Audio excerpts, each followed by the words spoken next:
The year is 2019. మన వెంకయ్య నాయుడు గారు chairman of రాజ్యసభగా ఉన్నప్పుడు దేశం ఊహించిన ఒక నిర్ణయం, దశాబ్దాల చరిత్రను మలుపు తిప్పిన ఒక అడుగు మోడీ గవర్నమెంట్ తీసుకుంది. I shall now put the motion regarding consideration of the Jammu and Kashmir Reorganization Bill 2019 to vote. The question is that the Jammu Kashmir Reorganization Bill 2019 be taken into consideration. इनसे अनुच्छेद 370 के सभी खंड लागू नहीं होंगे सिवाय खंड 1 के नामक पर पड़ा जाएगा. Motion moved that the bill be passed. The question is that the bill be passed. Those in favor please say aye. Those against please say no. I think the ayes have it. The ayes have it. The ayes have it. The bill is passed. 5th of August, the day will forever be remembered in history for monumental decisions. India abrogated Article 370 in the erstwhile state of Jammu and Kashmir. Hello everybody. 2014 election క్యాంపెయిన్లో మన present defence minister అయిన రాజ్నాథ్ సింగ్ గారు లదాఖ్లో ఇలా మాట్లాడారు. लद्दाख केवल हमारा मुकुट नहीं है. लद्दाख हमारा केवल मुकुट ही नहीं है बहनों भाइयों. लद्दाख और कारगिल तो हमारे जिगर का टुकड़ा है और इसे हम जिगर के एक टुकड़े के रूप में मानते हैं. आर्टिकल 370 रिपील यदि होनी चाहिए तो भारतीय जनता पार्टी उसके लिए तैयार है. लेकिन जम्मू कश्मीर और लद्दाख के लोगों को इस सच्चाई को समझना पड़ेगा.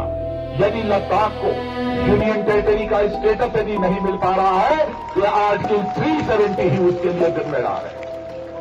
ఆయన అన్నట్టుగానే బీజేపీ గవర్నమెంట్ 2019 ఆగస్టు 5న ఆర్టికల్ 370 మరియు ఆర్టికల్ 35A రద్దు చేసి జమ్మూ అండ్ కాశ్మీర్ రీఆర్గనైజేషన్ బిల్ని ప్రవేశపెట్టింది. అయితే ఈ బిల్ కాస్త యాక్ట్ అయిన తర్వాత ఒకప్పుడు జమ్మూ కాశ్మీర్ స్టేట్ అనేది 2 భాగాలకు విడిపోయింది. ఫస్ట్ది Jammu and Kashmir union territory with legislature, సెకండ్ది Ladakh union territory without legislature. Ladakh ప్రజలు గత 70 సంవత్సరాల నుంచి యూనియన్ టెరిటరీ స్టేటస్ కావాలని కోరుకుంటున్నారు. ఎందుకంటే జమ్మూ అండ్ కాశ్మీర్ వల్ల లదాఖ్ ఓవర్ షేడ్ అయిపోయిందనే ఫీలింగ్ అక్కడ ప్రజలకు ఉంది. ఇప్పుడు గవర్నమెంట్ యూటీగా చేయడంతో లదాఖ్ పీపుల్ ఆకలి మన గవర్నమెంట్ తీర్చిందనే ఫీలింగ్ అక్కడ ప్రజలకి వచ్చింది. లదాఖ్లో 2 ముఖ్యమైన ప్రాంతాలు ఉంటాయి. ఒకటి లే, ఇంకోటి కార్గిల్. లేలో బుద్ధిస్ట్ మెజారిటీ పాపులేషన్, కార్గిల్లో షియా ముస్లిమ్స్ మెజారిటీ పాపులేషన్. కార్గిల్లో ఉన్న వాళ్ళకి ఈ మూవ్ నచ్చలేదు, ఎందుకంటే ముస్లిమ్స్ని విరగొట్టారనే ఫీలింగ్ అక్కడ ప్రజల్లో వచ్చేసింది. మొత్తానికి లదాఖ్కి union territory without legislature status వచ్చింది. డైరెక్ట్ సెంట్రల్ గవర్నమెంట్ రూల్ వల్ల డెవలప్మెంట్ బాగా పెరుగుతుందని చాలామంది ప్రజలు భావించారు. కానీ 5 ఏళ్ల తర్వాత సీన్ మొత్తం పూర్తిగా మారిపోయింది. డెవలప్మెంట్ కన్నా ఐడెంటిటీ, రైట్స్, ల్యాండ్ ప్రొటెక్షన్ అనే అంశాలు అక్కడ ప్రజలకు ముఖ్యమయ్యాయి. ఇలా ఎందుకు జరిగింది? మంచు కొండల మధ్య ప్రశాంతంగా కనిపించే లదాఖ్ ఇప్పుడు ప్రశాంతత కోల్పోయి అక్కడ ప్రజలు మాకు స్టేట్ హుడ్ కావాలి, మాకు 6th షెడ్యూల్ ప్రొటెక్షన్ ఇవ్వండి అని ఎందుకు ప్రొటెస్టులు చేస్తున్నారు? ప్రముఖ సోషల్ యాక్టివిస్ట్ అయిన సోనం వాంగ్చుక్ ఎవరు? ఆయన హంగర్ స్ట్రైక్ ఎందుకు చేశారు? అసలు లదాఖ్ ప్రజలకు ఏం కావాలి? ఆ డిమాండ్స్కి మన సెంట్రల్ గవర్నమెంట్ ఎలా రెస్పాండ్ అవుతుంది? అసలు ఈ ప్రాబ్లంకి సొల్యూషన్ ఏంటి అనేది ఇప్పుడు చూద్దాం. So without further due let's begin the show.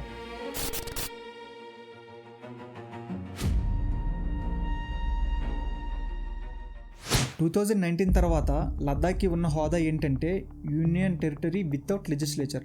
అంటే ఢిల్లీ, పుదుచ్చేరి ఆర్ జమ్మూ అండ్ కాశ్మీర్ లాగా సీఎం ఉండరు. పరిపాలన మొత్తం లెఫ్టినెంట్ గవర్నర్ చేతిలో ఉంటుంది. కానీ లెఫ్టినెంట్ గవర్నర్ మాత్రం సెంట్రల్ గవర్నమెంట్ చేతిలో ఉంటారు. ఇంకా చెప్పాలంటే లదాఖ్ కంట్రోల్ మొత్తం సెంట్రల్ గవర్నమెంట్ చేతిలో ఉంది. ఏం డెవలప్మెంట్ చేయాలన్నా సెంటర్ నుంచి డిసిజన్ వస్తే ఇక్కడ ఇంప్లిమెంట్ చేస్తారు. దీంతో లోకల్ ప్రజలకు తమ సమస్యలపై డిసిజన్ తీసుకునే అవకాశం లేకుండా పోయింది. ఎక్కడ రోడ్ వేయాలన్నా, ఎక్కడ స్కూల్ నిర్మించాలన్నా, జాబ్ నోటిఫికేషన్ ఇవ్వాలన్నా ఇలా అన్ని సెంట్రల్ గవర్నమెంట్ చేతిలో ఉండడం లదాఖ్ ప్రజలకి నచ్చలేదు.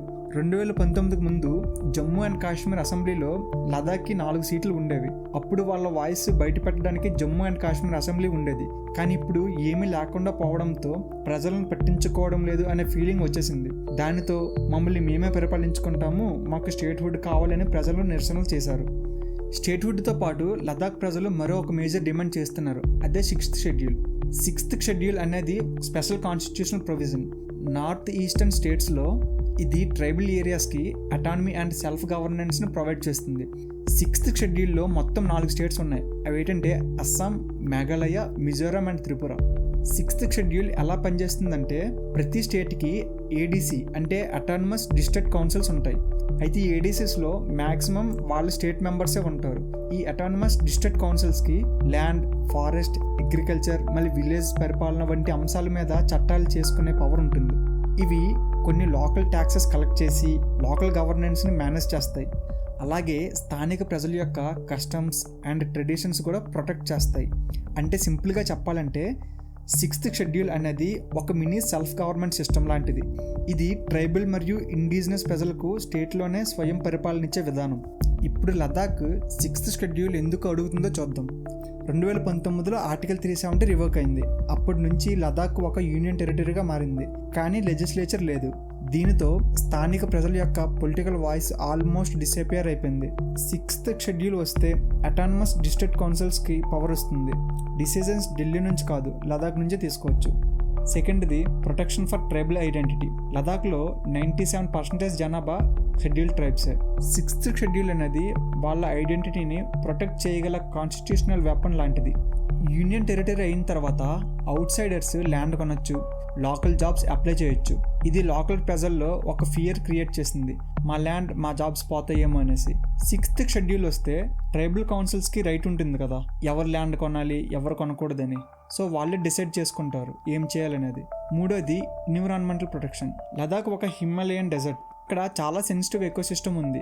అన్కంట్రోల్ డెవలప్మెంట్ వల్ల ఎన్విరాన్మెంట్ డ్యామేజ్ అవుతుందనే భయం అక్కడ ప్రజలకు ఉంది. 6th షెడ్యూల్ కౌన్సిల్స్ ఉంటే వాళ్ళు సస్టైనబుల్ డెవలప్మెంట్ లాస్ను వాళ్ళే చేసుకోగలరు. ఫోర్త్ది support from national commission. National commission for schedule tribes recommend చేసింది లదాఖ్ని 6th షెడ్యూల్ కింద కన్సిడర్ చేయమని.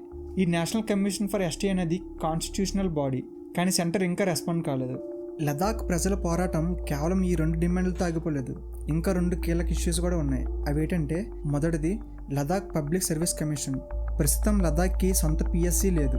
దాంతో government jobs Jammu Kashmir PSC లేదా ఢిల్లీ ద్వారా నియమించబడతాయి. వాళ్ళ డిమాండ్ ఏంటంటే, మా ప్రాంత పరిస్థితులకు తగ్గట్టుగా ఎగ్జామ్స్, రిక్రూట్మెంట్ జరగాలంటే మాకు లదాఖ్ పబ్లిక్ సర్వీస్ కమిషన్ కావాలి అని అంటున్నారు.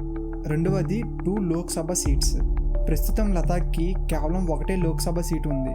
లే మరియు కార్గిల్ ప్రాంతాల సమస్యలు వేరు. ఒకే ఎంపీతో 2 ప్రాంతాల వాయిస్ సమానంగా వినిపించడం లేదని అంటున్నారు. అందుకే వారు ఏమంటున్నారంటే, లేకి 1 సీటు, కార్గిల్కి 1 సీట్ ఇవ్వండి, ఇది ఈక్వల్ రిప్రజెంటేషన్ కోసం అవసరం అని భావిస్తున్నారు. ఇప్పుడు వీళ్ళ డిమాండ్స్కి మన గవర్నమెంట్ ఎలా రెస్పాండ్ అవుతుందో చూద్దాం. అయితే స్టేట్హుడ్పై సెంట్రల్ గవర్నమెంట్ అబ్జెక్షన్ ఏంటంటే, లదాఖ్ ఒక స్ట్రాటజిక్ రీజియన్, చైనా మరియు పాకిస్తాన్ బార్డర్స్కి దగ్గరగా ఉంది. అందుకే డైరెక్ట్ సెంట్రల్ కంట్రోల్ చాలా అవసరం. స్టేట్హుడ్ ఇస్తే మిలిటరీ ఇన్ఫ్రాస్ట్రక్చర్ డెవలప్మెంట్ డిసిజన్స్ అనేవి స్థానిక గవర్నమెంట్ అనుమతితో నెమ్మదిగా అవుతాయని, దీనివలన నేషనల్ సెక్యూరిటీకి రిస్క్ అవుతుందని సెంట్రల్ గవర్నమెంట్ భావిస్తుంది. ఇంకా ఎకనామికల్లీ కూడా లదాఖ్ చిన్న రీజియన్. కేవలం లదాఖ్లో 3 లక్షల జనాభా మాత్రమే ఉన్నారు.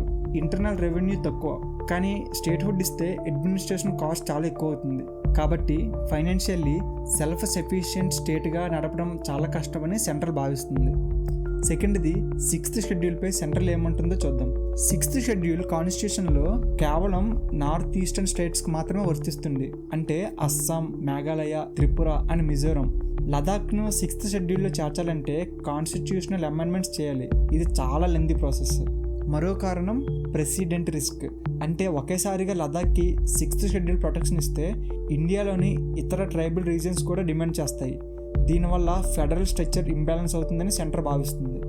ఇతర డిమాండ్స్పై పాజిటివ్ అప్రోచ్ సెంట్రల్ గవర్నమెంట్కి ఉంది. అవి ఏంటంటే, పబ్లిక్ సర్వీస్ కమిషన్పై ఏర్పాటు సెంటర్ పాజిటివ్గానే ఉంది. లోకల్ జాబ్స్ రిజర్వేషన్ 85% వరకు పెంచింది.